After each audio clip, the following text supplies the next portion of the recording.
All right, the Pima County Sheriff now says it could take months or even years to solve this case, and is now complaining about the exhausting investigation. Here with reaction, former Deputy Director of the FBI, Fox News contributor Dan Bongino. I think the year that you spent as the Deputy FBI Director, we talked once or twice about the fact that you worked Saturday and Sunday and all night, and then, got no sleep doing that job. I didn't particularly like that comment. Why would he say we may not find out for a year from now? That bothered me. Yeah, I'm not sure why you would say that. I mean, it really destroys the morale of the people busting their ass to try to get this perp to say things like that. And Sean, listen, the cooperation here has not been spectacular.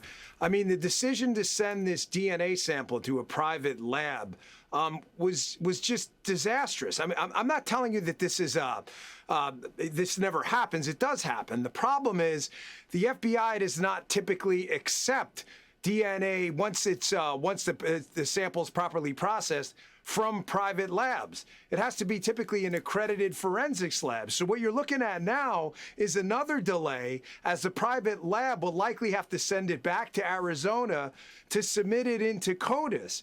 So it was just unnecessary. I don't see what this sheriff, and again, in the Monday morning quarterbacking, whatever, we're trying to find an 84-year-old lady, who was the subject of an unspeakable tragedy, it appears at this point. What the hell, man? I mean, just send it to the FBI lab. Why introduce another variable you don't need in this? We're learning a lot about the FBI's capability. We wouldn't have that doorbell video but for the FBI getting involved.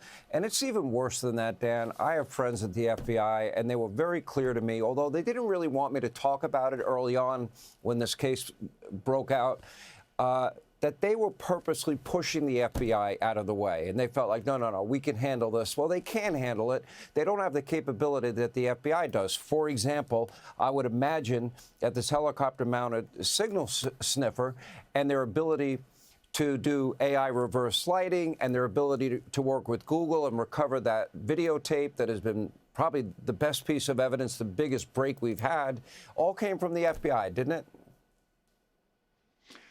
Yeah, I really wish that blue fly technology would not have gotten out there. I don't know where that came from. I know a lot of people in the FBI are not happy that got out there, but that should not have gotten out there. That is not the kind of tech you want to expose to the public. But once it's out there, and then it's just open season.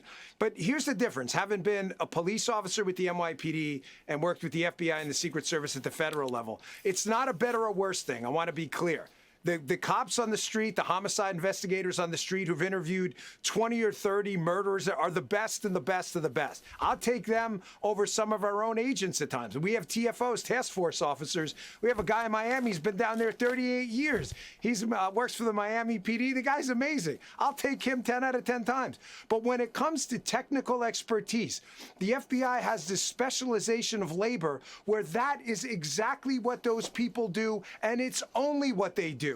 You're not out there investigating a robbery one day, like, say, a deputy or a police officer, and then next day, a missing, and then the next day, another. You're doing one thing. You have FBI specialists who look specifically at CODIS processing, DNA processing. Then you have others in OTD and our lab division, the technical folks. That's all they do. They look at specific things. You have people in our digital enhancement video teams that's all they do is enhance digital video. So it's not a better or worse thing at all. It's just a matter of specialization of labor. And that's why it doesn't make any sense that this sheriff out there is not taking advantage of specific taxpayer-funded laboratory technologies that the FBI specializes in. It makes zero sense. How is it that Harvey Levin, who I've known for many years, many decades, has 4 emails from a guy claiming to know the whereabouts, and he just wants the money to give the information up because he feels he's going to have to go into hiding? That's what he said initially.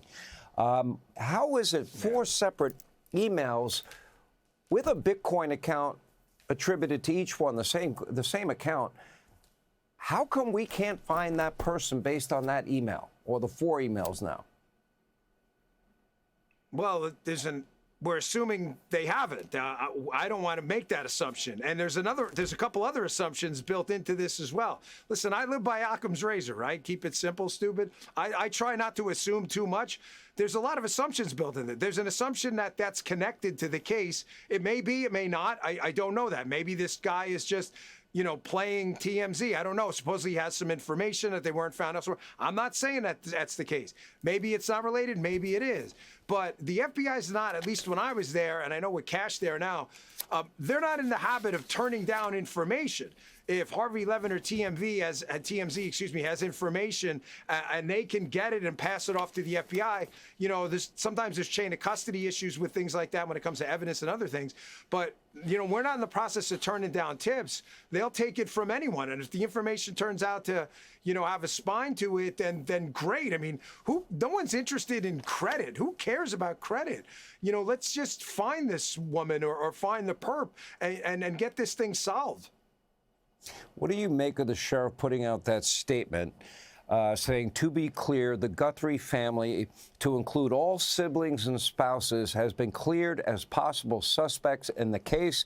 The family has been nothing but cooperative and gracious and are victims in the case. To suggest otherwise is not only wrong, it's cruel. Is it usually the habit of law enforcement? Go ahead. Yeah, I see a couple different scenarios here. Number one, maybe the family all have airtight alibis. I know they were looked at. I'm sure of. They were looked into. So scenario one, they have airtight alibis. Scenario two, they maybe have an informant.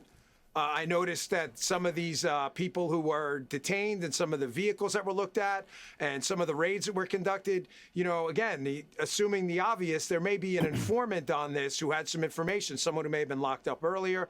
So he was able to eliminate the family.